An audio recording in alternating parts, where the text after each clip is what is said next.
ఎటువంటి నొప్పైనా సర్జరీ లేకుండా Indo British advanced pain clinic.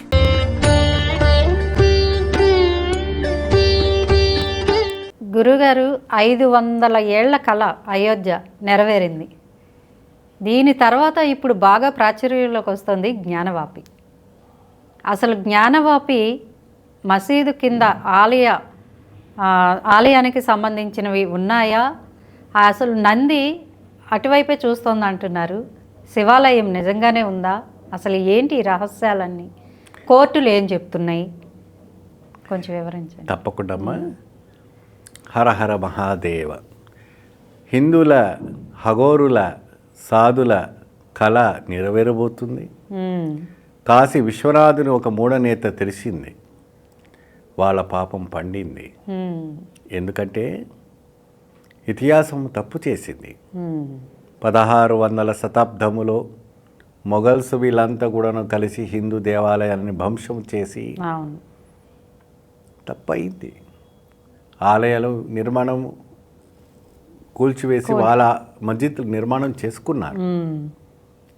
శాంతిపూర్వకంగా సమోక్యంగా మీకు కావాల్సినటువంటి స్థలాలు గవర్నమెంట్ కూడా వేరే ప్రకంగా ఇస్తుందని ఏఎస్ఐ వాళ్ళు రిపోర్టు 15 పేజీలు కేటాయించి 4 నెలల పాటు కూడా రిపోర్టు సేకరించి ప్రత్యేకమైనటువంటి లేటెస్ట్ టెక్నాలజీ మిషన్స్ లోపలికి పంపించి మన హిందూ సనాతన ధర్మము ఈ రాళ్ళు ఏ సతయుగము ముందుది కూడా తెలీదు.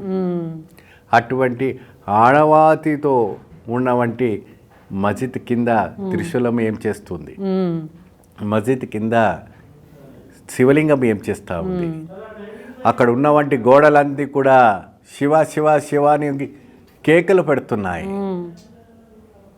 ప్రత్యేకమైనటువంటి సకల ఆధారాలతో హైకోర్టు సుప్రీంకోర్టు కూడా డిక్లేర్ చేసింది. బాబీ మసీద్ని తీసి కాశీ విశ్వనాథుని ఒక ఆలయం పునర్నిర్మాణం చేయాలని కూడా స్టేట్మెంట్ చేసి ఇవ్వటం అనేది జరిగింది. ఇతిహాసం తప్పు చేసింది, అది ఒప్పుకోవాల్సిందే. రేపు మీ మస్జిద్ మీద మేము ఆలయం కడితే మీరు ఊరుకుంటారా? ఊరుకోరు. మా త్రిశూలం మేము పెట్టిందా? మేము పెట్టలేదు. శివలింగం మేము పెట్టామా? పెట్టలేదు. మరి అక్కడ ఉన్నవంటి తెలుగు, తమిళ, కన్నడ అనేక రకమైనటువంటి సంస్కృతంతో ఉన్నటువంటి శాసనాలు మస్జిద్ కింద ఏం చేస్తున్నాయి? అవి ఏడుస్తున్నాయి, తపన పడుతుంది. ఎన్నో ఏళ్ల నుంచి కూడా ఆ మస్జిద్ని చూస్తున్నవంటి ఆ నంది నిదర్శనంగా ఉంది. ఇప్పుడు కూడా ప్రత్యేకంగా మహా పెద్ద నంది ఆ ఒక బావి సైడే చూస్తుంది. ఇంతకుముందు పూర్వం బావిలో శివలింగం ఉండేది, ఆత్మలింగం.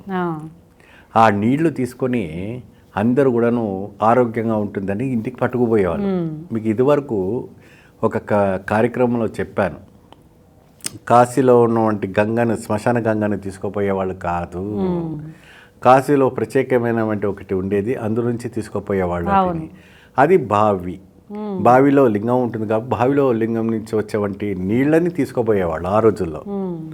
ఈ మొఘల్స్ వచ్చినప్పటి నుంచి 16 నుండి 17 శతాబ్దం వరకు, సంవత్సరం వరకు పాటు కూడా విశాలంగా 3 ఎకరాల్లో విస్తీరంగా మంచిగా కట్టి దిట్టంగా వాళ్ళు మస్జిద్ నిర్మాణం చేసుకున్నారు.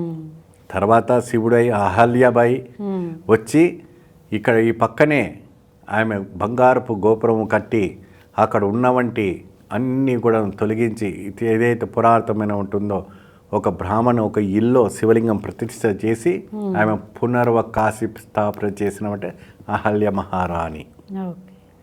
ఆ రాణి చేసినటువంటిది ఆమె కీర్తికి ఆమెకు చెప్పుకోవడానికి చాలా తక్కువే.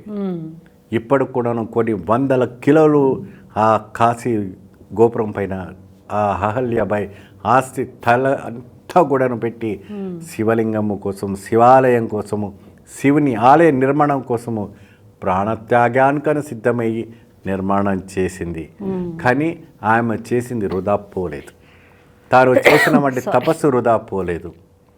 అక్కడ చేసినటువంటి అఘోరులది తపస్సు వృధా పోలేదు, అక్కడ చేస్తున్నవంటి మహర్షుల తపస్సు వృధా పోలేదు, అక్కడ వచ్చేవంటి భక్తులు కూడా హర హర మహాదేవ శంభో శంకర నాకు ఈ పునర్వ దర్శనం బావిలో ఉన్నవంటి లింగాన్ని మాకు చూపించావా అన్నవంటి యొక్క ఆధ్యాత్మికమైనటువంటి క్షేత్రము మరికొన్ని రోజుల్లో మనం చూడబోతున్నాము.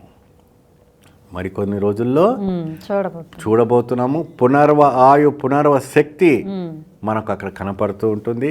అత్యద్భుతమైనటువంటి కేంద్రంగా, అత్యద్భుతమైనటువంటి విశేషమైనటువంటి కాశీ విశ్వనాథుని బ్రహ్మాండమైనటువంటి బంగారు పూలతో కట్టవలసినటువంటి ఇటుకలతో కట్టడానికి కూడా సిద్ధంగా ఉన్నారు మన హిందూ సనాతన ధర్మం. అయితే ఏదైతే ఇతిహాసం తప్పు చేసిందో అది ఒప్పుకొని గవర్నమెంట్ వాళ్ళకి సపరేట్ కూడా ఎక్కడైనా ఒక 5 ఎకరాలు 6 ఎకరాలు ఇస్తారు, అక్కడ కట్టుకోండి, విశాలంగా ఉండండి, గొడవలు వద్దు, ప్రశాంతమైన వంటి ఒక వాతావరణంతో మూమెంట్ అయిపోతే సరిపోతుంది. సర్వే జనం సుఖినో భవంతు.